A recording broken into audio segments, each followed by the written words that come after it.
Ihlamurlu ayva yapraklı öksürük şurubu.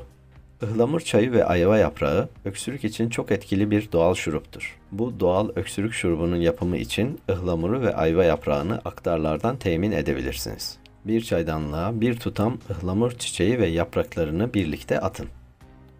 İçerisine 2 adet de ayva yaprağı koyduktan sonra üzerine soğuk su dökün. Kaynamaya başladıktan hemen sonra ocağı kapatın. Çaydanlığın kapağını kapalı tutarak 15 dakika kadar demlenmeye bırakın. Bu şifalı çayı gün içerisinde yudum yudum 4-5 bardak afiyetle içebilirsiniz. Arzu ederseniz içine bir çay kaşığı doğal bal ekleyerek tatlandırıp tüketebilirsiniz. 2.